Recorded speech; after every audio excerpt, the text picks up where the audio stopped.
This episode is brought to you by the Biocharger NG. With the average American spending 92% of their time indoors, bombarded by man-made energies, many of us are experiencing an energy shortage at the cellular level where it's needed most. The Biocharger NG is the world's only cloud-based health optimization platform that simultaneously generates 4 distinct energies known for supporting health and wellness, enabling your body to re-energize, refocus, and recover to be at your best.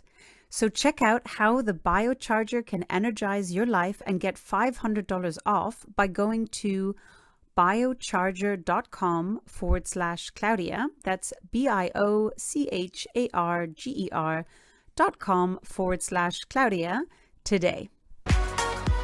Hello, lovely listeners, and welcome to the Longevity and Lifestyle Podcast, where I invite pioneers and thought leaders in all things longevity and lifestyle to give us the strategies, tools, and practices to live better and help us reach our highest potential.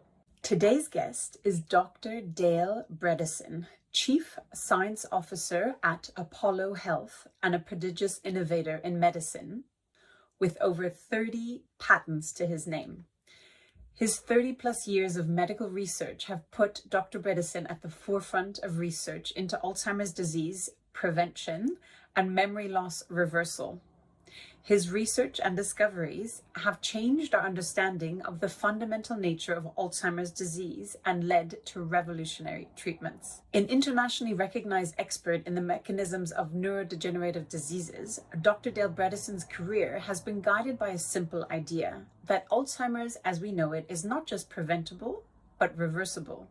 Thanks to a dedicated pursuit of finding the science that makes this a reality, this idea has placed Dr. Bredesen at the vanguard of neurological research and led to discoveries that today underlie the protocol to reverse Alzheimer's disease and cognitive decline at any age. Dr. Bredesen earned his MD medical degree from Duke University Medical Center and served as chief resident in neurology at the University of California, San Francisco, UCSF, before joining Nobel laureate Stanley Preissner's laboratory at UCSF as an NIH postdoctoral fellow. He held faculty positions at UCSF, UCLA, and the University of California, San Diego. Dr. Bredesen also directed the program on aging at the Burnham Institute before joining the Buck Institute in 1998 as founding president and CEO. In this episode, we dig deep into understanding why cognitive decline, Alzheimer's, and other neurodegenerative diseases should be treated with a 21st century approach, namely through investigating and solving for the cause of the disease, as well as his groundbreaking protocol for reversing cognitive decline at any age, medicine for longevity, and much more. Please enjoy. Thanks for listening. Dale, it is an honor and pleasure to welcome you today on the Longevity and Lifestyle Podcast. I was introduced only a few months ago by chance to your book, The End of Alzheimer's Program, the first protocol to enhance cognition and reverse decline at any age. And I'm truly grateful for the work you and your team have been doing as a pioneer in the field of reversing cognitive decline and Alzheimer's. And particularly because it is a very personal topic for me. My mother is suffering from memory loss, as well as several parents of friends of mine. And thanks to your book, The End of Alzheimer's Program, which I will link in the show notes, has raised awareness, and I've discovered that I have a single copy of the APOE4 gene, which my understanding is that I have a 30% lifetime chance of developing Alzheimer's if I do nothing proactively about solving it. But I'd love to start with that you have some exciting news about some trial results have just come back. Maybe you can talk a little bit about that. Yes, thanks very much, Claudia. So we've just finished the first clinical trial in history in which instead of predetermining a Procrustean prescription for a treatment where you just say, we're going to treat you blindly. And this is what has been done with every clinical trial in the past. So you decide we're going to use this drug, or we're going to use that drug, or we're going to use, this lifestyle change, what have you. That doesn't necessarily have anything to do with what is causing the problem. Mm-hmm. So in our trial, we flipped the script And the idea is you want to look at every single person and ask, what are all the contributors to your cognitive decline? And what we find is that typically there are several. It's not typically one. There are several Hmm. things that are all contributing. No surprise, this is a complex chronic illness, Alzheimer's and pre-Alzheimer's. So you look at all the different things for each person, and then you target those things, the things that are actually driving the decline, Hmm. with a precision medicine type of approach, which has worked very well, as you know, with oncology, but really hasn't been applied to cognitive decline successfully. And we're still writing these up for publication, so I can't give too many details, but what I can say is we had unprecedented improvements, and not simply a slowing of the decline, as we've heard with a number of drugs, but these are actually sustained improvements. So we're very excited about that. And really what it's telling us is that Alzheimer's disease is now becoming optional. You don't have to, this is not an ineluctable problem for Hmm. people who are, if you're not going to wait until you're in late stage in a nursing home, which gives you many years. This is a disease that, as you know, comes on for about 20 years between the beginning of the pathophysiology and the diagnosis of Alzheimer's disease. And that's been well described by serial cerebrospinal fluid studies and PET scan studies. So you can really see this problem coming. And Hmm. now, of course, there are new blood tests available as well.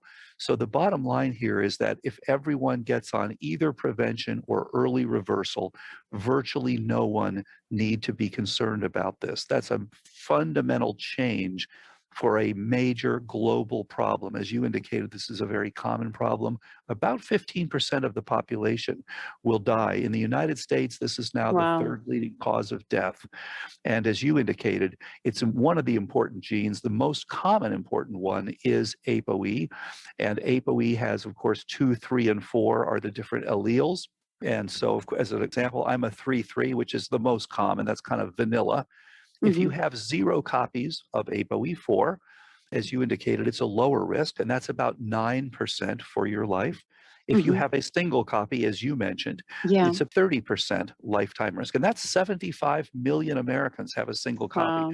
The Hmm. vast majority do not know. It's about 25% of the population. Hmm. And the reality is, if you do the appropriate prevention or early reversal, you should be able to reduce your risk to virtually zero, very, very close to zero. And then if you have 2 copies, and that's about 7 million Americans, it's about Hmm. 2% of the population, then your risk is between 50 and 90%, depending on other genetics. And Hmm. so it's more likely that you will get Alzheimer's than that you will avoid it. And again, doing the right things, you can make sure that that is virtually zero. And there's a wonderful website started by Julie G, who is a 4-4 herself, who's gone from 35th percentile on her cognitive scores to 98th percentile, Wow. really doing very, very well, and actually was one of the co-authors of the End of Alzheimer's program, because she is a citizen scientist and she's using this herself each day. So really tremendously complementary to my own background and skill set, along with my wife, Dr. Aida Lasheen Bredesen, who is a tremendous clinician and integrative physician. So we have a scientist, we have a clinician, and we have a daily user, which I thought was a really good way to get all the facts and all the helpful tips and hints and workarounds to the people who need them. So this is really a new era with cognition. So exciting and such pioneering work that you're doing. And you mentioned just briefly that she's working on a website, or she has a website. What is that Yes. website? Yes, good point. It's called apoe4.info. So if you check that out, it's wonderful. There are over 3,000 people who are ApoE4 positive from all around the world who share information. The vast majority of them are on some version of the protocol that we developed. Excellent. So you mentioned the importance of knowing your APOE4 status. What tests would you recommend? And also, what other types of tests would you recommend in general would be essential for anybody to know that might not be tested? That's a great point. And so the testing that you want is actually rather extensive, because human organisms are complex. Your brain is a complex organ. So you want to know the various things that contribute to it. And when we started looking into what drives this, and we spent 30 years in the lab looking at what actually drives the phenomenon of neurodegeneration. What are the genes? What are the proteins? What's the biochemistry? What are the underlying mechanisms? What we found was that you could actually see the changes essentially as a balance. You have a whole set of biochemistry, a whole set of things, molecules, your genetics, your exposures, all these things that are causing your brain to be able to support itself. Literally, what we call synaptoblastic signaling. You're making and keeping synapses. And on the other hand, there's a whole set of things that are on the other side of that, things like inflammation, things like various pathogens and toxins and poor vascular support and mitochondrial damage and things like that that are now telling your brain you're going to have to downsize. And that's synaptoclastic signaling. So Mm-hmm. literally, your probability of developing Alzheimer's is proportional to your ratio over time of synaptoclastic signaling over synaptoblastic signaling. So when Mm-hmm. we evaluate people, we want to understand what are the things that are driving the potential synaptoclastic signaling. What are the things? This is, by the way, no different than what you would do with osteoporosis, where you Mm-hmm. have osteoblasts that are making bone and osteoclasts that are taking up the bone. Same idea here. This is literally like synaptoporosis. Mm-hmm. So we are looking at those things, and they break down into basically the subtypes that we described of Alzheimer's. So you want to know if there's ongoing inflammation. Simple tests you can do like HSCRP to determine whether you have ongoing inflammation, and even simple things like albumin to globulin ratio. There are other ones, things like you can look at the tumor necrosis factor alpha and IL-1 beta and things like that, and IL-6 and things. But those are not necessary typically. So we want to know if there's inflammation. Second thing we Mm-hmm. want to know is if you have insulin resistance. So many of us, and especially those of us who eat a Western diet, Mm-hmm. have insulin resistance. And that's really a double whammy. It gives you both a pro-inflammatory component because you have this non-enzymatic glycation that occurs.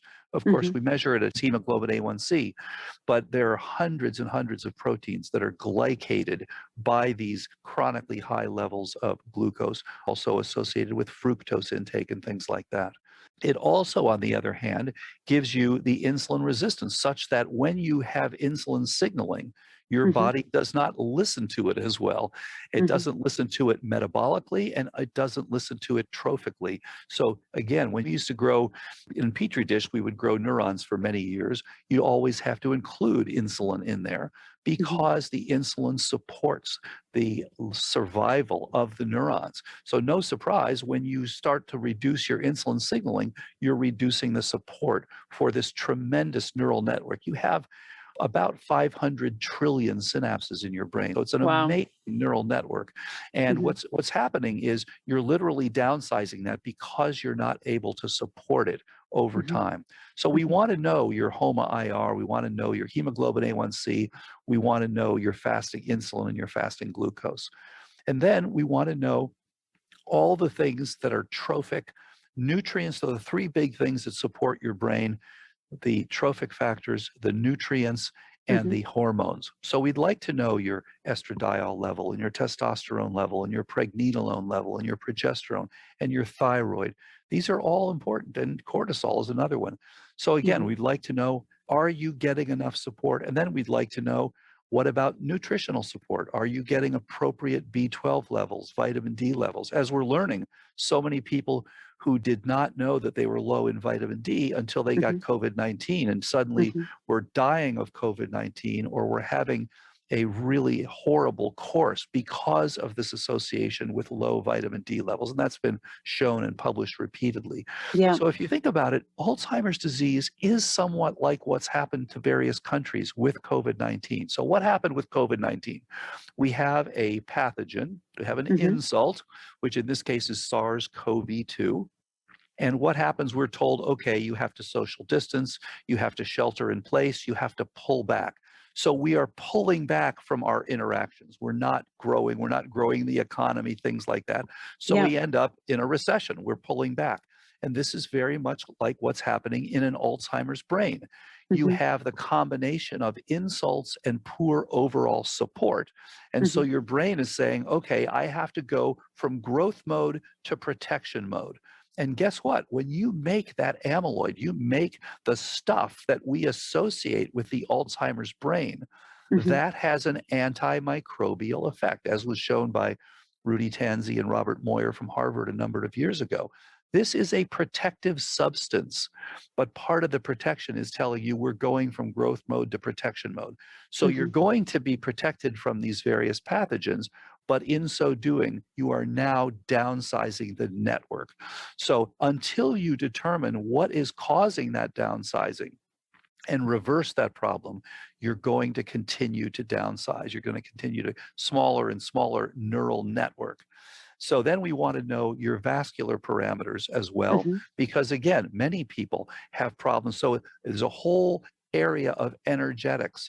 You know, you need not only the trophic support for your brain, the hormones, the nutritional, the nerve growth factor, and BDNF, but you also need the energetics, which means blood flow, which means oxygenation. So many people are putting themselves at risk because they have poor nocturnal oxygenation. So they're not getting the support that they need. In fact, there's a wonderful paper showing just taking the average oxygenation, oxygen saturation at night, you can map that onto the size of various nuclei within your brain. So as your oxygenation goes down, whether from sleep apnea or upper airway resistance syndrome or other things, the size of your brain starts to decline.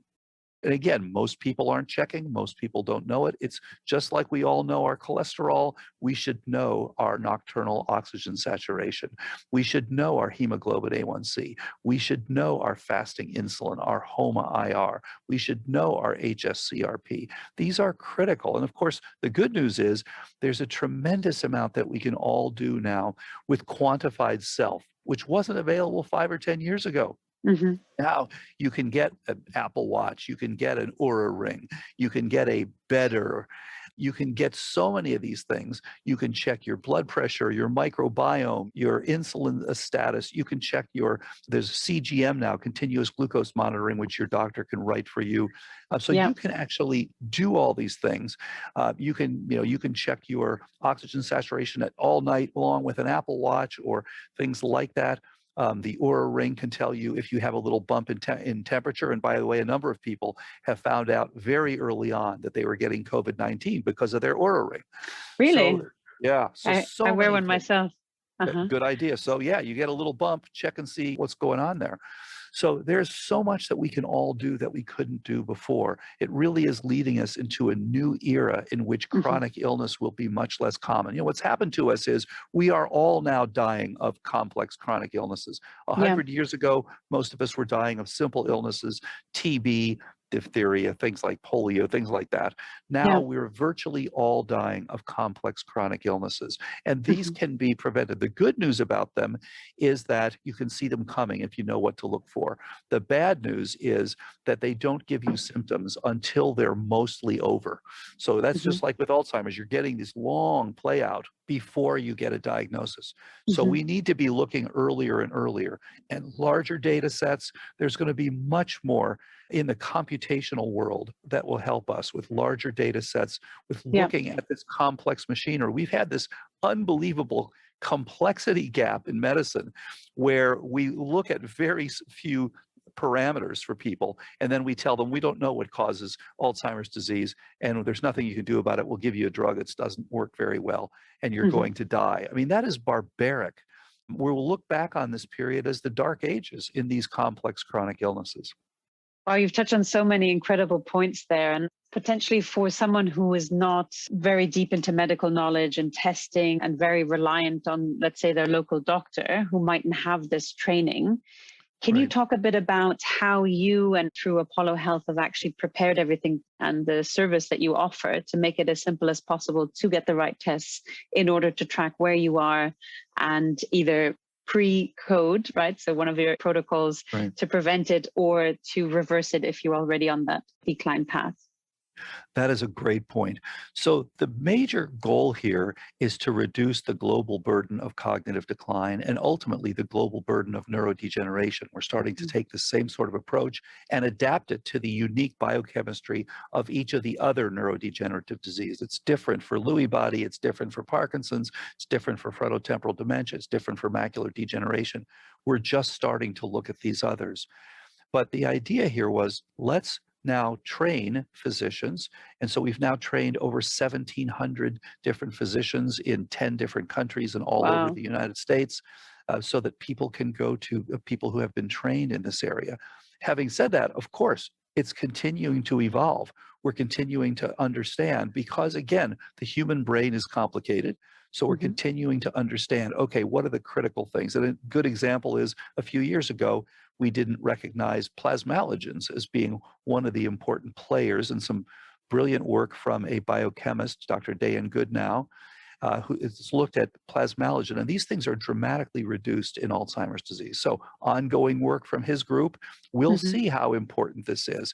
You know, again, it's just the outcome at the end of the day. How much better can we make people? How much can we prevent this? Now, as you indicated, we then broke this up into reversal and prevention. In the long run, of course, we'd like to have everyone on prevention. And so we suggest that anyone, just like we all know that when we turn 50, we should get a colonoscopy.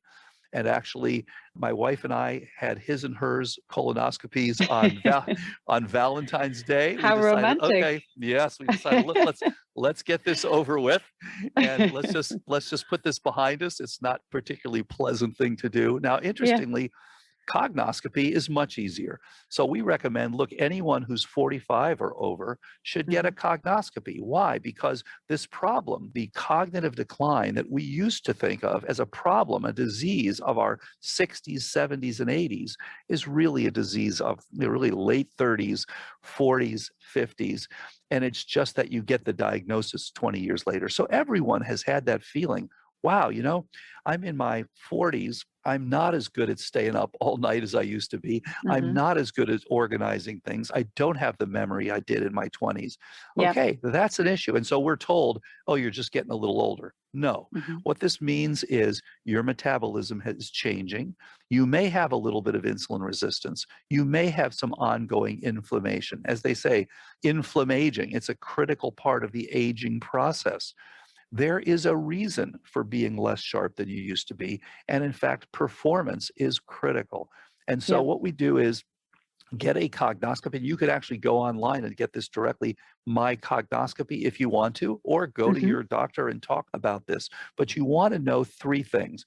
Number one, you want to know a set of blood tests, and some of the ones we've just talked about are in there. Number two, you want to know an online cognitive assessment. It's pretty simple. You don't have to spend hours and hours with pencil and paper to get a cognitive assessment anymore. You can do this in 20 or 30 minutes online. And then the third part is optional, which is an MRI with volumetrics. That's optional. If you're asymptomatic, you don't need an MRI. If you're having symptoms, you should then get, if you're clearly having some cognitive decline, please get one. So we recommend, again, everyone 45 years or older. Now, if you're asymptomatic, we developed what's called PRECODE, which is prevention of cognitive decline. If you're symptomatic, then you want RECODE, which is reversal of cognitive decline. Because, no surprise, once you've started down the pathway, you want to do more. And again, as a scientist, the idea here was we wanted to pull out all the stops. This is a terminal illness. If you have cognitive decline, if you are developing Alzheimer's, it's a terminal illness. Either we're going to make you better or you're going to die. So this is a huge issue. And this is why, yes, you want to have extensive tests. Some people say, well, you know, why do I want to have all these tests? In some places, people will have to pay somewhere around $1,000 for these tests. Okay, but the average cost in the US for someone with Alzheimer's by the time you die is $350,000. It's a lot of it's because of nursing homes. So actually, let's avoid that. Let's keep you out of nursing homes. Let's make sure that you do very well. And it actually makes a lot of sense, not only financially, but also for your cognition and for your family members. So that's the idea. And actually, PRECODE was a couple $100 because you need fewer tests. There's less you need to do. But the idea is whatever you're going to do, please get on top of it. Some people will think that, hey, I'm doing pretty well, but I want to check. We had one woman who came in, for example, who said, this is common in my family, Alzheimer's. She turned out to be ApoE4 positive. And she said, I think I'm okay, but I just want to make sure. She was in her late 40s. She took a simple test called the MoCA test, which is from Montreal Cognitive Assessment. It goes from 0 to 30, and most people should score 28, 29, or 30. Even 28 is getting a little suspicious. She scored a 23. So she had very significant MCI already, mild cognitive impairment. She was on her way to Alzheimer's. Now, she may not have had full-blown Alzheimer's for another 10 or 15 years, but she was clearly on her way. She went on the program. She's now at 30, doing very, very well. And so, again, get in early. This idea that, oh, don't worry about it, it's just a little bit of aging. What happens is doctors, because they have nothing to offer, tell people year after year after year, yeah, it's mild, it's just aging. And then finally, one year they say, oh, yeah, this is Alzheimer's. There's nothing we can do for you. We'll give you a drug that doesn't work very well. It's barbaric. This is a paradigm shift out of the dark ages to making it so that this should be a rare condition. Alzheimer's disease should be a rare disease instead of the incredibly common disease that it is today. What the research showed us is Alzheimer's disease at its heart is an insufficiency. Now, it's a complex insufficiency. It has to do with all the things we talked about, but nonetheless, it is an insufficiency. A little different than scurvy, vitamin C insufficiency, or the rickets you would get from vitamin D insufficiency, but it's the same idea. It's an insufficiency of a complex neural network, a plasticity network, essentially. And if you continue that insufficiency, you just continue to downsize. Thank you for that explanation. And I think it's so revolutionary that there is actually a solution. And I think it's just this general acceptance still, and this is part of the point of having this conversation, that if you're on that path, there's nothing you can do. Why is it that this isn't more widely known? I mean, in medical schools, there's not obviously much information around nutrition. And as you called it in your book, Alzheimer's is a 21st century disease. So it's this paradigm shift of actually having to look at the multifaceted causes and not just focusing on one aspect. Where do you think the biggest challenge is in getting out this solution and to solving Alzheimer's?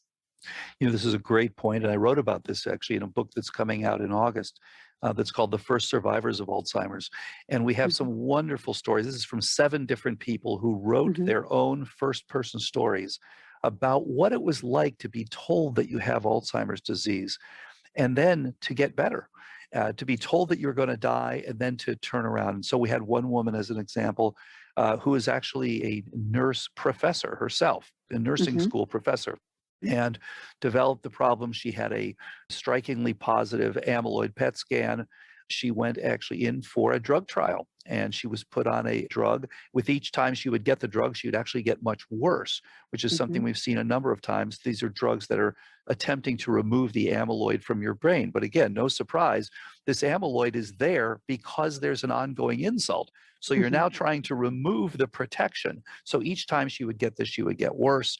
So she then, after several of these injections, said, I've got to quit this trial.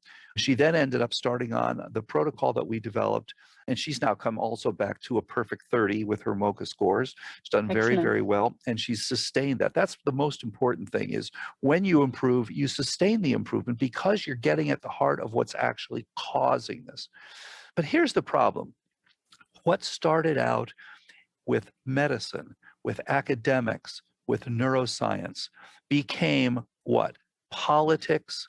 It became pharmaceuticals. It became a huge industry. Drugs for Alzheimer's sell multiple billions of dollars per year to do virtually nothing. As you probably know, there's an ongoing issue right now. One particular one, which is called aducanumab, had a trial that failed, had another trial where it didn't improve people and it didn't stabilize, but it seemed to slow the decline a bit. And it did reach statistical significance at one dose in one trial. The FDA denied that drug. They turned it down for approval. And so then a statistician within the company reevaluated, in quotes, the data and said, oh yes, it did work. we're going to go back to the FDA. So it went back to the FDA. The FDA then brought in a panel of experts that said they strongly recommended this should not be approved. There is not enough evidence to suggest that this has a positive effect. Despite all of that, the FDA is still considering it and will render its decision in June 2021, so upcoming June. And I won't be surprised if it is approved. In fact, the Alzheimer's Association is lobbying to approve it, even though it doesn't work. And so it's, as I said in the book, it's a little bit like saying to someone, I know this parachute doesn't work, but I'd like to wear it on the way down, and I'm willing to pay $100 billion for it, which is what, again, any drug that works well for Alzheimer's will be a $100 billion drug ultimately over the years. So we're unfortunately in a situation where in politics, the least important thing is truth. It's all about perception. It's all about support you can garner. It's influence. It's bullying. It's anything but the truth, which is, again, one of the least potent weapons when it's coming to things like politics and finances. And unfortunately, that's where we are. And sadly, people are dying because of this. Yes. And we can do much, much better. And so when we say, even though we've published repeatedly 100 people who had proved a couple of years ago with 15 different clinics, and yet there's this requirement, an expert will say, it doesn't work until we bless it, until I say it works, because I'm the expert.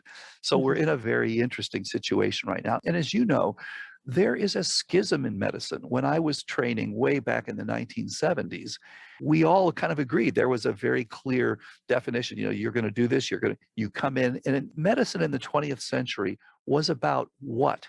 What is it? We learned to make a diagnosis. Is it Alzheimer's? Is it Parkinson's? Is it Lewy body?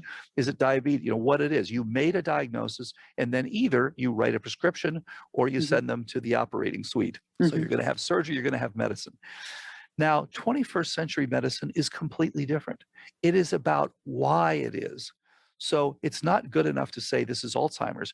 Saying someone has Alzheimer's is like in the 1600s when we would say people had fever. They died of fever. Well, wait a minute, fever due to what? Later we figured out, okay, fever due to tuberculosis, due to pneumococcal pneumonia. It's just as silly to say that someone died of Alzheimer's because it means nothing. Alzheimer's is a person's name. It just means a pathology of plaques and tangles and neurodegeneration in your brain. And so this is like taking your car in, you take them to a mechanic and you say, my car's not working very well. And the mechanic says, oh, Claudia, we know what this is. This is car not working syndrome. And you're like, what? And and so that's what you say. It's I wouldn't pay for that servicing. Exactly. And so you say, look, your car is not going to do well. And you say, well, hey, aren't you going to check to see why the car is not working? Don't you want to know what's going on with the gas, with the oil, with the transmission fluid, with the gears, all that? Like, no, we don't do those tests because they're not reimbursed. And that's where we stand with Alzheimer's. It's so backward because we've looked at this idea that we're just going to treat the pathology instead of to understand. So there is a schism in medicine, as I said. The phenomenon of precision medicine approaches, of integrative medicine, of functional medicine, of understanding why is considered to be wacky or crazy or alternative. But the surprise is, and I wasn't trained in that kind of medicine, we have just brought this directly from the test tube. So 30 years of research in the lab and looking at, okay, what are the things that actually drive the problem? Then you can see that there are these multiple different things. You can literally trace the molecular species. Estradiol, as an example, binds to its estrogen receptor, enters the nucleus. It affects the transcription, the production from DNA of RNA species of hundreds of different genes. And one of those genes is the one that's on the synaptoblastic side, something called alpha secretase that causes your APP, your signaling molecule, to go onto the synaptoblastic side. So you can literally trace the pathways of all these various molecules as they put you on the good side or the bad side. And so, look, I didn't want to think about integrative medicine or functional medicine. I thought all that stuff was woo-woo, was silly, but as a scientist, the science actually supports that kind of medicine, not the kind of medicine that I was trained in the 1970s and 1980s. So, okay, I can't deny the truth. I can't deny the outcomes, even things that address problems like stress. I thought this was all silly. Like, you're going to address stress, meditation. Look, just take the right drug. You're going to be fine. No, that's not actually the way the human body works. So let's quit denying the truth. Let's look at what actually causes cognitive decline and Yes. let's address the things that cause it. And we can already see, and we've published repeatedly, you get much better results by doing that. And by the way, the pharmaceuticals will be very important, but they shouldn't be used as monotherapies. Think about it. The way we're being treated now is it's a monotherapy. It's monophasic. It's going to be the same thing forever. What? It's uniform, the same for each person. Really? There aren't different causes? And it doesn't address what actually causes the decline. So it's like taking 100 cars that are all not working well and filling each one up with gas and saying, let's see if that works. Well, it might work for 2 of them, but it's not going to work for all 100. Let's figure out what's causing it. So when you are going to treat optimally, you want to look at all the different things and you want to address all of them. And it might take multiple phases and you might want to change. We find that, tweaking things over time is critical. As an example, we had a woman who did quite well on the first set of things, but then after a couple of years, she was saying, something's not quite right. I'm starting to have problems again. I said, okay, well, we need to look at what's a problem now. And she resisted that at first and said, well, look, I've already been evaluated. How much more can we find? Well, it turned out, interestingly, that she had an undiagnosed tick-borne infection, which is called babesia. You get it when you get Lyme disease. It's a co-infection. She had been treated for Lyme years ago and had never had any problems with that. But she hadn't recognized, and by the way, over 50% of people who get Lyme disease have one of the co-infections, babesia or Ehrlichia or Bartonella or others. And she turned out to have babesia. So when her babesia was treated, she once again improved and she's done very well. And by the way, she turns out to be a 4/4 as well. So very high risk for Alzheimer's and was in the earliest stages, but now doing very, very well. So it's not always a monophasic. You continue to tweak. Again, this idea, we physicians have gotten away over the millennia with very simple approaches to treatments. And if you think about it, if you have pneumococcal pneumonia, your likelihood of getting pneumonia has to do with a lot of things. If you have alcohol on board, you increase your risk. If you have type 2 diabetes, you increase your risk. If you have problems with your B cells, so if, for example, people who have multiple myeloma have increased problem with getting pneumonia. If you have a poor immune system, all those things. But because the pneumococcus itself is far and away the most important player here, we have gotten away with simply writing a prescription for penicillin or ampicillin or other things like this. However, complex chronic illnesses don't work that way. When you get Alzheimer's, there are dozens and dozens of different potential contributors. We initially identified 36. There are a few more. The good news is it's not thousands, it's dozens. So you have to look, but not a single one of those is like the pneumococcus. If you just treat that, everything else goes away. So that is the problem, that this is fundamentally a different type of illness. And so people have argued about how to treat it. And a great example is COVID-19. COVID-19 is a simple illness. As problematic as it is, it's still a single virus. We know how to treat a virus. We want an improved immune system. We want to have a vaccine. We want to have antivirals. All these things have been developed. It's fantastic. And people are continuing to develop better and better antivirals, things like that. Now, of course, the big problem now is that we're having to deal with mutants. And interestingly, there's one group that's actually developing antivirals that the mutants can't get around, which is very exciting. But at the end of the day, it's still a simple viral illness. On the other hand, there's a big argument about what Alzheimer's is. People spend their whole careers working on the notion that Alzheimer's disease is due to, quote, misfolded proteins. Others say it's reactive oxygen, it's metal binding, it's an infectious disease, it's type 3 diabetes, it's a prion. There's no agreement on what this actually is.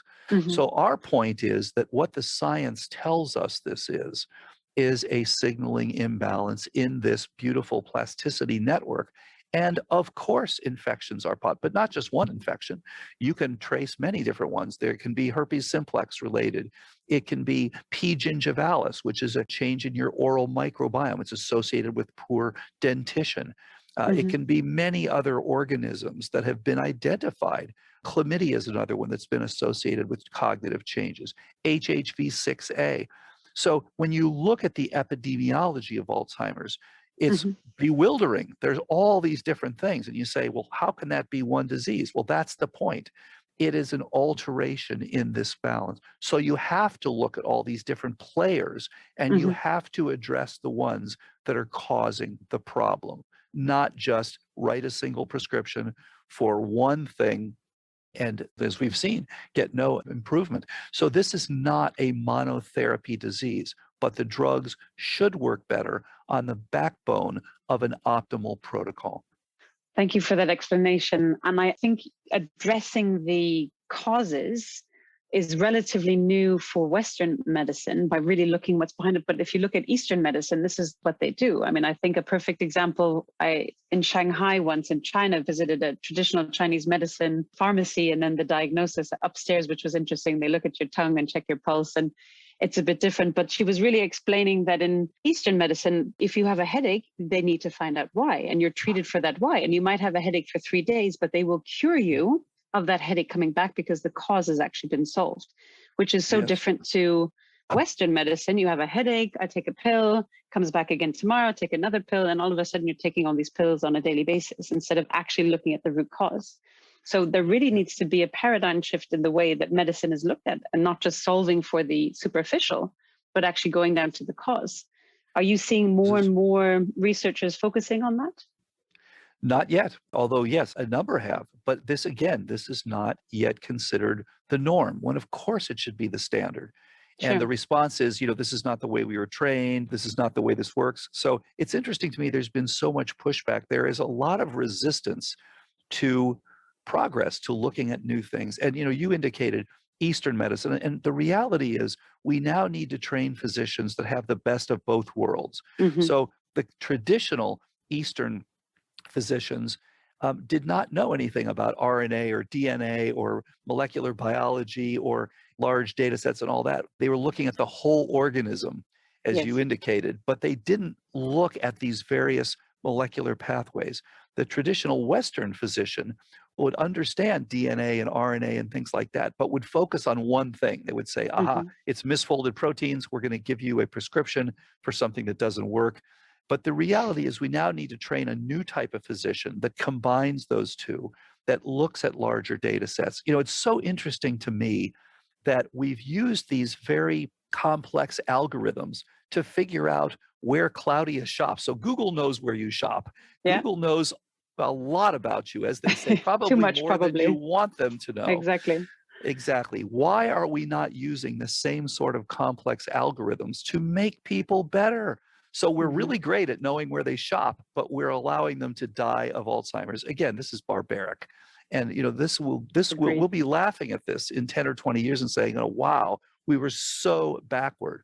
And of course, part of the answer is because people go where the money is. It's very lucrative to know where you shop. And it hasn't been so lucrative so far to prevent people from getting Alzheimer's disease. But this is the way we need to go. The lobby of the pharmaceutical industry is obviously very, very strong, and there's billions to be made for prescribing. So I think that that's the conflict of interest that is happening there. You touched on the pre-code and recode, and I think for a lot of people that mightn't have a physician, is it possible to access from anywhere in the world these protocols that you have in place that are prepared on the Apollo Health website? And what if there was a physician that they trust but would like to get trained in this? Could you walk through the process, how someone could approach this? Absolutely. And you can start online very simply, like everything else. And there is, by the way, a lot of telemedicine ongoing because of the pandemic, of course. And so many people don't have to do the traveling that they used to, or they could travel one time and then not have to go back for quite a period of time. And so, yes, you can look at drbredesen.com. You can look at mycognoscopy.com to look to see how to get this. You can look up Precode or Recode or Apollo Health Co. .com. So many ways to do this. And there are people trained all over the world, in Japan and in Australia and in the UK and in the EU. For example, there's a wonderful group in Edinburgh led by Dr. Charmaine Shepherd and Dr. Jean Dow, and certainly talk to them. And there are the people all over the UK. And I'm sure you know Dr. Rangan Chatterjee, who's a wonderful doctor who's been on television numerous times, does a great job, and is very up to date on functional medicine. And he was actually one of the first students who came to our course on cognitive decline at the Buck Institute years ago. So Rangan is very familiar with the sort of thing that we're doing. And of course, he's had quite good success with things like type 2 diabetes and obesity and all these sorts of things based on practicing of functional medicine. So there are numerous people around. Dr. Michael Ash, another tremendous practitioner in the UK. So there are many people who are doing the new kind of medicine. And again, when it comes to chronic illnesses, this should be called effective medicine. Some people have called this sort of thing alternative medicine, and I would say you should call it effective medicine, because when it comes to complex chronic illnesses, standard of care medicine does not help. Yeah, and fantastic that your model also trains medical practitioners and also nutritionists, I believe, in this. And how long does that training take, in case there are some listeners who are doctors interested in this? Yeah, and it's now available online, and it's about 35 hours right now. And that we're also continuing to enhance it and update it all the time. We've had, again, a number of people who've taken the recent course, which is Recode 2.0.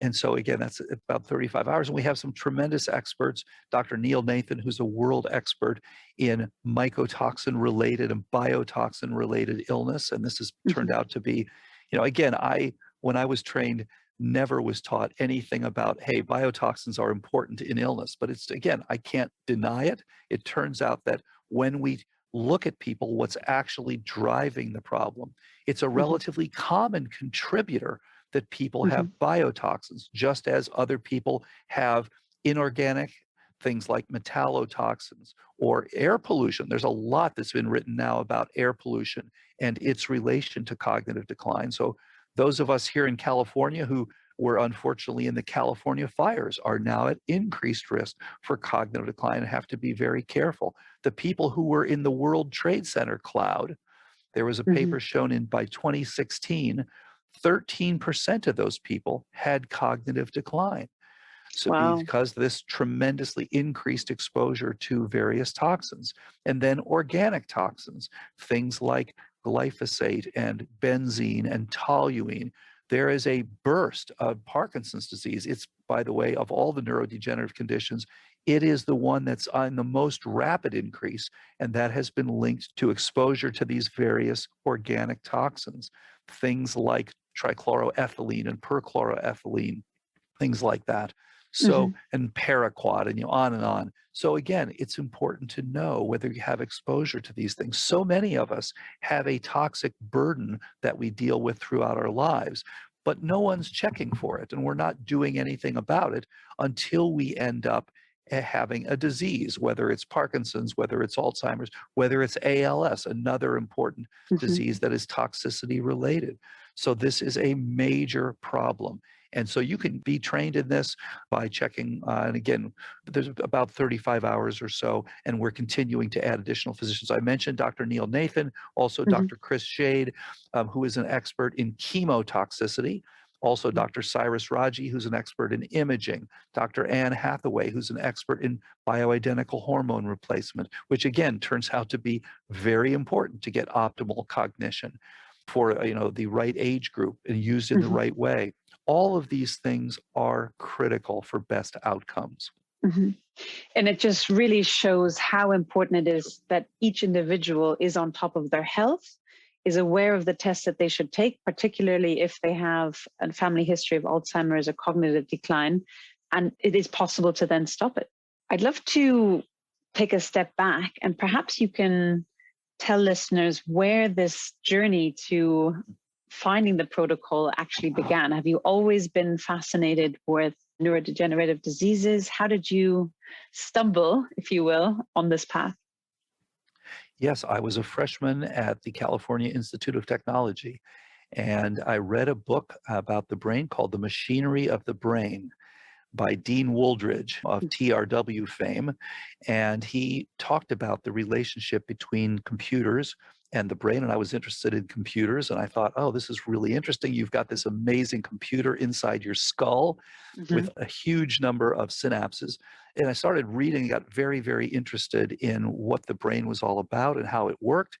And ultimately, I got interested in why we have diseases of the brain and why there's such horrible diseases. You know, if you look at the various types of disease, the area of greatest biomedical therapeutic failure has been in the area of neurodegeneration. So, you know, again, as someone said, everyone knows a cancer survivor, no one knows an Alzheimer's survivor. And of course, you could say the same thing for ALS and frontotemporal dementia. So now we know of many survivors, but we didn't know back then. So that's when I decided, actually I worked at MIT and Caltech, and then I decided to go to medical school to learn about the diseases of the brain. And the idea then, when we started the lab, and I was very fortunate to train with Dr. Stan Prusiner, who won the Nobel Prize in 1997 for his discovery of prions, which are critical in neurodegeneration. And so we wanted to understand, could we develop simple models, much as the oncologists have developed simple models to study cancer in a dish, so that they can look at the molecular details and look at things like oncogenes and tumor suppressor genes. And by the way, they came to the conclusion that there was an imbalance in a signaling pathway that has to do, in this case, with growth and survival. You've got turnover of cells, so you've got oncogenes that are driving your cells to divide. You've got tumor suppressor genes that are causing your cells to commit suicide. And for most of your life, you have this beautiful balance that allows you to shape your organs and allows you to develop your brain and all these wonderful things and heal yourself.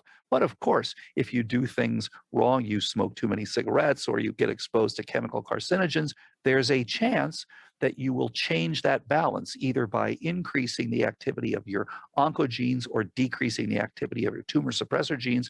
Typically, it's some of both. And you then have this phenomenon, and it does have to do with metabolic state and things like that, and your immune status, because your immune system is quite good. And of course, now we treat this in part by enhancing the immune rejection of tumors, so that you get this imbalance. And what we discovered in the lab, and what we set up, then the same idea, we set up so that you could have a simple system to study the neurodegenerative phenomenon. We described the first examples of neurodegeneration in a dish, so that we could now discover the various genes and processes that were related to that process. And we found the same thing, that there's an imbalance between, as I said earlier, the synaptoblastic and the synaptoclastic. So then you have to ask, okay, what's causing it? And the surprise was, it's not a single gene. It's not just something where, I caught an organism. I caught that would be too easy. Yeah. It is a complex chronic illness. Now, maybe someday we'll know that there's something really simple and we can give a single drug and it will do everything. But I often show a slide to people that says, here's what the drug would have to do.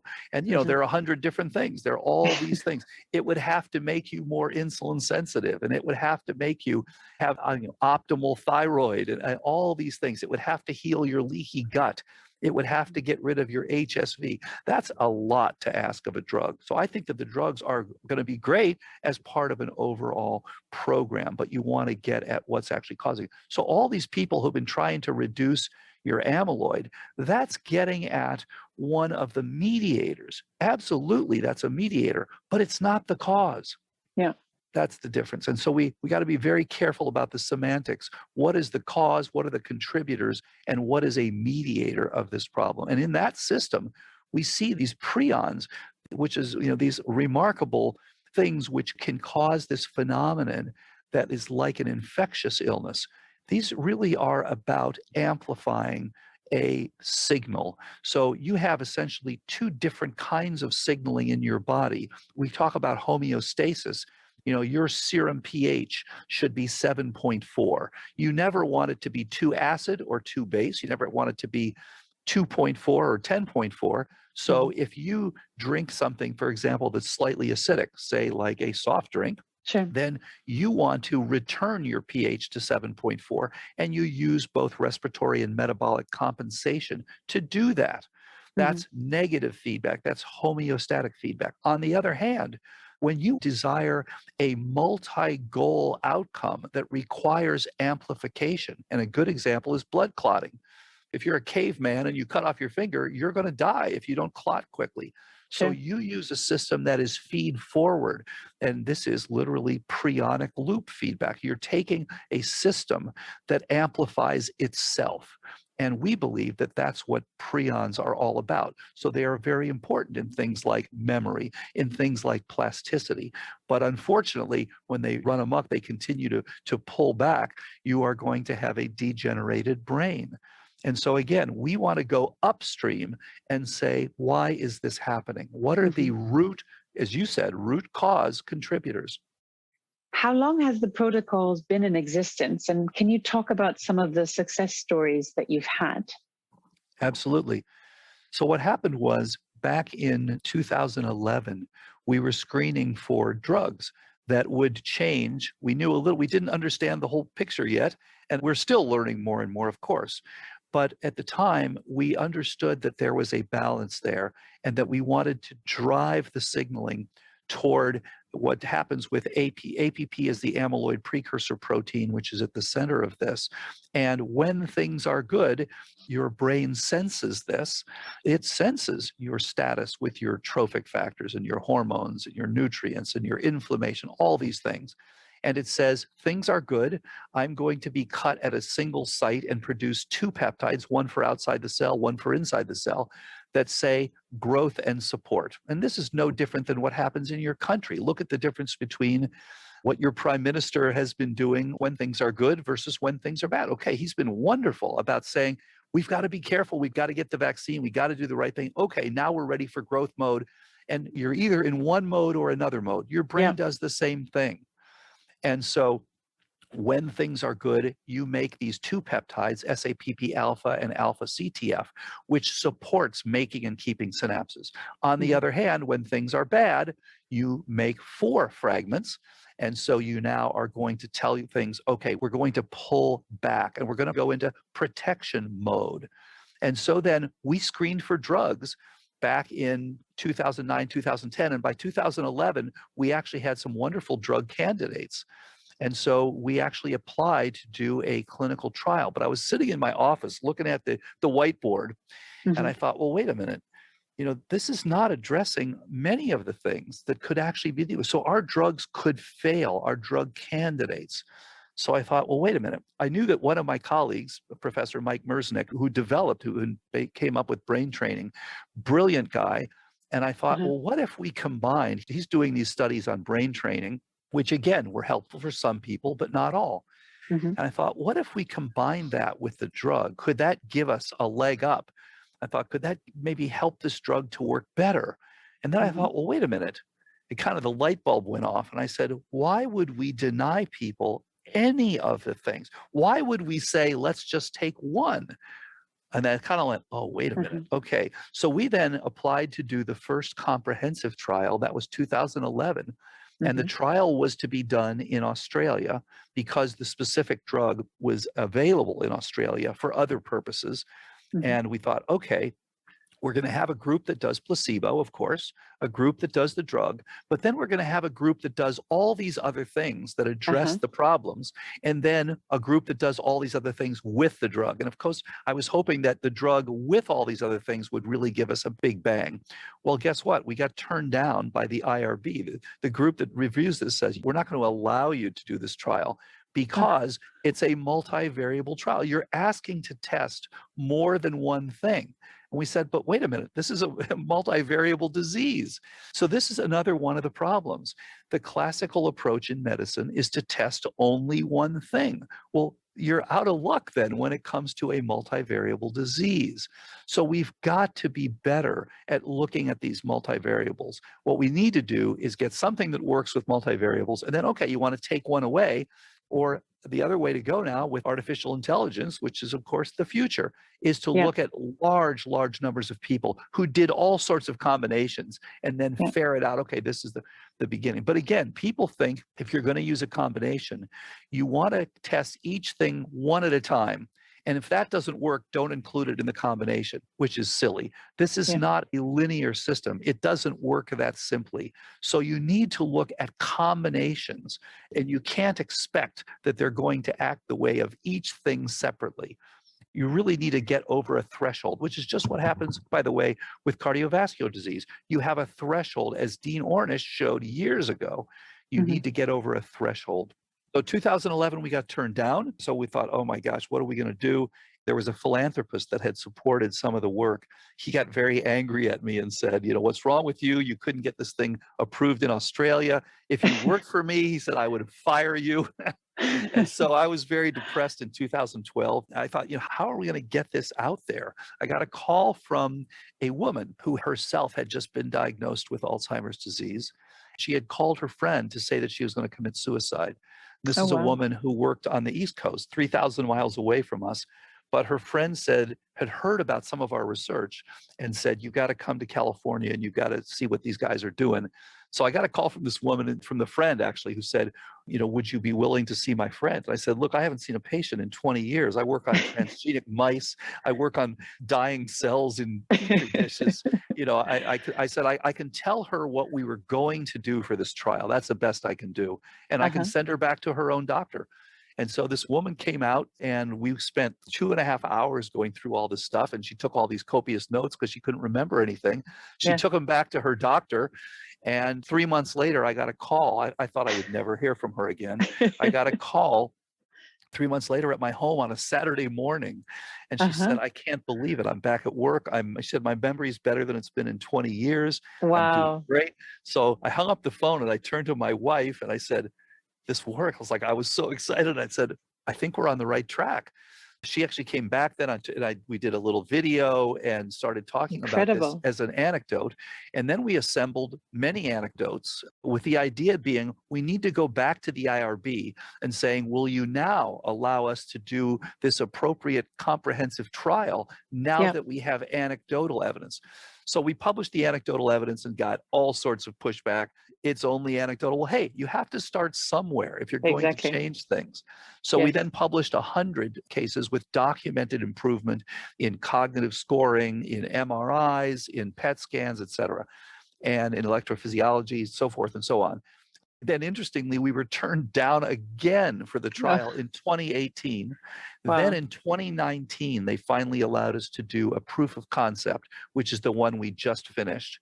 And now we're going back to do a larger study as well, because of course, it's going to take some time to convince people. It's amazing. The history of medicine is replete with people being skeptical and being wrong. And so, great example was Semmelweis, who believed in the germ theory at a time when very few people did. And he was roundly criticized. He was actually thrown into an insane asylum, sadly, died from an infection himself because people didn't believe in infections. And if you look at the history of scurvy, people discovered a cure for scurvy each century, and then it would be turned down, and then they would rediscover it. So, needlessly, hundreds of thousands of people died of scurvy because of this.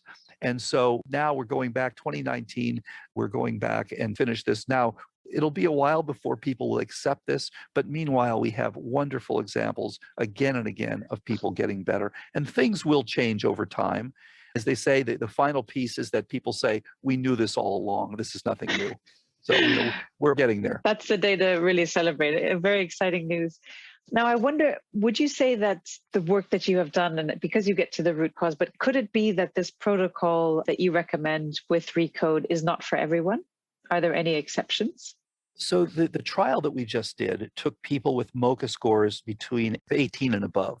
That's significant. So usually it's said that 18 to 21 is Alzheimer's, and above that is going to be MCI, mild cognitive impairment.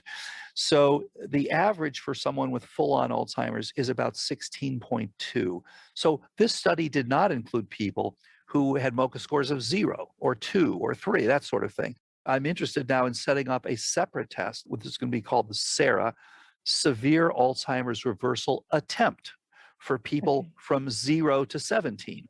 We'll see how it goes. So the question is, what can we do for people who are farther along? And I'm interested in this specifically because we have had a number of people who had scores of 0 who showed improvement, but they are the exception, not the rule. What are we missing? What do we need to have people who are farther along? Yeah. So I think you could say that what we've just finished is MCI and early Alzheimer's. This is not yet for late stage Alzheimer's, even though, yes, we have anecdotal success for people with late stage, but you have to look, it's harder. You've got to look and you've really got to address all the things that are contributing to this change. This is no different than someone who's got late stage cancer versus early stage cancer. Sure. People have always said, of course, it's easier to deal with early stage cancer than late stage cancer. Yeah. And so we need to understand, are there additional things? Do we need to include stem cells? Do we need to include intranasal trophic factors? What are the things that need to be added? As I say, we do have anecdotal improvements, but that's not the rule. So I would say that ask everyone, if you don't get on prevention, please get in as early as possible for prevention. People will say, oh, you came in early, it's not Alzheimer's yet. Well, why would you want to wait for it to be Alzheimer's? Just like pre-diabetes, again, that used to say you either had diabetes or not. Of course, now we recognize before diabetes is pre-diabetes. Before diabetes, you often have some insulin resistance. So this is a spectrum. Why would you wait? Get started early. We need to change the classical thinking about this, the way we think about these illnesses. So I would say for the moment, there's nobody that it's not for because there are not alternatives, but no question, it's easier to do it if you're in the earliest stages. Yeah, no, that makes sense. And you said for the clinical trials, are they all California based? Or if there's people listening who have a loved one or family member that is maybe late stage as well, would you look for people around the world to also participate? So we're getting there, and there are other trials that are now starting. For example, Dr. Heather Sanderson is doing her own trial that is in San Diego, so still Southern California. Yeah. The one that we just completed was in Northern California and Oregon. I was really blessed to work with three fantastic physicians, Dr. Anne Hathaway, Dr. Kat Toops, and Dr. Deborah Gordon. Deborah is in Oregon, and all of them are very well trained. They're all fantastic integrative and functional medicine physicians and all getting just tremendous results with their patients. Really fantastic. Can you talk more about the work that's to come with Apollo Health and also with the Buck Institute, where you've been involved as well? Where do you see the next 3 to 5 years mapping out? Yeah, so I had my lab at the Buck Institute for 20 years. And so now we've gone from transgenic mice and cell culture and things like that to working with human patients. That is the future. And so what we're doing now is called the ARC project. Noah's Ark was 2 by 2 by 2. And I really believe that in this day and age, we can learn the most, especially in these impossible illnesses, these illnesses that have been so difficult to treat, things like ALS and things like macular degeneration and things like that, from having very large data sets on a few people. Instead of getting large numbers of people with tiny data sets, we want to have massive data sets on tiny numbers of people. That will begin to point us in the right direction. It's not an efficient use to say, okay, we're going to take this huge number of people when we really don't know what we're doing. And as you know, billions of dollars have been spent on these clinical trials where you're really barking up the wrong tree. You really don't have a good understanding of what the disease is. This is not a simple virus. This is not a simple bacterium or spirochete or fungus. This is a complex problem. And so you need to take small numbers of people. So we've just started this. We've started working with the first few people with macular degeneration, actually. By the way, Lewy body patients turn out to respond quite well. They are very much like our type 3 toxic Alzheimer's disease. It has, having Lewy body is a little bit like having some Alzheimer's and some Parkinson's. And that's actually what the genetic studies recently have shown, the same thing. Genes associated with Alzheimer's and with Parkinson's are ones that are associated with Lewy body disease, including ApoE, by the way, ApoE4. So the idea then, that's the way things are headed. We're looking at expanding data sets and looking at applying the same sort of approach, but with the understanding the unique biochemistry of each of these diseases. Now, Apollo was created specifically to do software because we need complex algorithms. Again, this idea that we're going to do medicine like it was done 100 years ago and we're just going to write a prescription, it just hasn't worked for these diseases. So we need to change the way we think about this. We do need to get people in earlier for prevention and early reversal. We need to collect larger data sets, and we need to have better and better and more sophisticated algorithms. Computers should be helpful to doctors. Yes, we've used them for things like electronic medical records, but they should be your assistant. Claudia, if I said, okay, here's your genome, there are 3.3 billion base pairs. Of course, you need help from the computer to tell you what are the critical SNPs for the critical mutations, et cetera, for your health for the future. Of course, you need that. And you're going to need that for best outcomes for all of these complex chronic illnesses. And so that's why we created Apollo Health. Excellent. If you had a crystal ball, as we all would like to have, what would you say would be the medicine of the future? What would be the perfect lifespan, health, well-being, testing model? What could you foresee coming in the future about how we can prevent diseases by knowing more earlier on? Yeah, and I think you're going to see tremendous changes, not only in complex chronic illness, and of course in the closely related phenomenon of aging. I think that it will be very routine for people to age much better. And, in the United States, we age very poorly. And in fact, there was a study done. I was on the National Aging Council years ago, and an excellent epidemiologist did a very interesting study showing that in the United States, we get our first chronic illness, whether it be hypertension, type 2 diabetes, beginning cognitive changes, all these sorts of things. We get our first one on average in our 40s. Wow. It's horrific.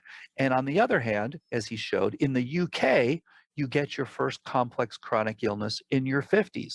So in fact, your health is better. Your health span is better in the UK. And having said that, the UK and the US both do fairly poorly on the world stage of longevity.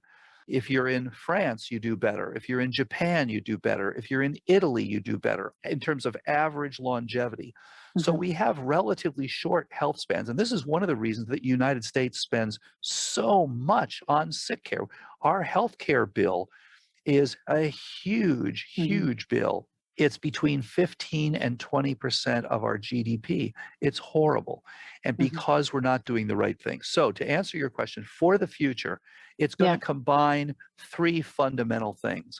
Number one, there will be much better algorithms, much better software for helping you to manage your health. What we're doing now for health is barbaric. It's basically, we're trying to sell you drugs. We have these healthcare places that are trying to make a lot of money. It's horrible. And so we'll do much better throughout the span of your life with larger data sets preventing these illnesses. The second thing is there will be much more quantified self. Just as we know our cholesterol today, you'll have a very good knowledge about where you stand with your glucose, where you stand with all these various critical. How are you sleeping well? How much stage 4 sleep did you have last night? How much REM sleep did you have last night? How is your elasticity of your vessels? You can know that today, and you should know that. What are your genetics? People have said, don't find out your ApoE status because there's nothing you can do about it. That nothing could be further from the truth. There is a tremendous amount you can do about it, and everybody should know it. You'll know all these different pieces, and you'll have your physician and health coach will have set up a plan for you that optimizes your likelihood of developing complex chronic illnesses. Alzheimer's will be rare. Basically, we got rid of the diseases of the 20th century, which were the simple ones, with things like antibiotics and public health. We will get rid of all of these diseases of the 21st century. This is everything from lupus to rheumatoid arthritis to schizophrenia to Lewy body to Alzheimer's to Parkinson's to ALS. These are all complex chronic illnesses. We can see them coming. You can look at the right things and you can now deal with them. The arsenal for these things is huge if you know what to do and how to use it. And then the third piece of this is global vaccination programs. And when I say vaccination, I'm using that very loosely. I'm not talking about an injection in your arm. a global public health program to render these diseases rare. So go into all these different countries and say, okay, we have a very simple way to look at these. And I wrote about in the book that came out recently, the one that you mentioned, The End of Alzheimer's Program, about the idea that for an Alzheimer's vaccine, it's a quite different type of vaccine. It's not an injection in your arm.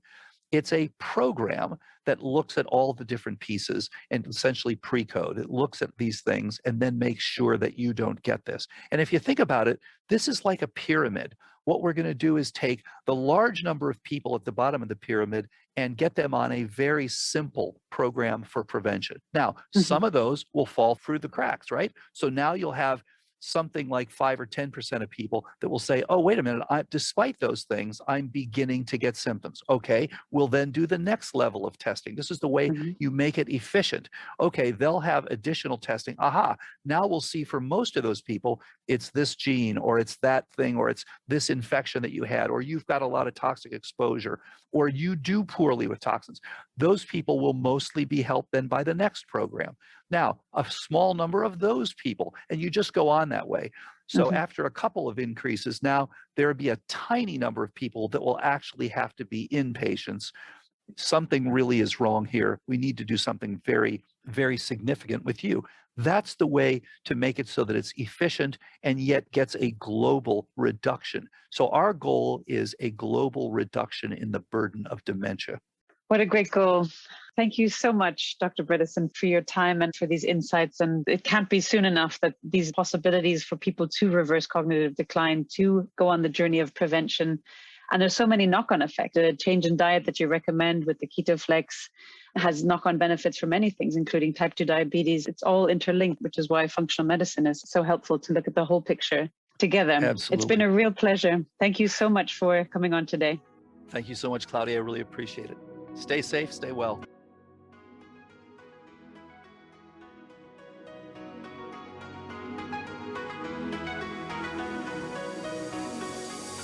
Hi everyone, this is Claudia again. Before you take off, would you like to get a short email from me with some short but sweet fun tips, tricks and updates on all things longevity and lifestyle? This could be cool products that I've discovered, interesting posts or articles I've read, and other fun and helpful things around longevity and lifestyle I've found for you.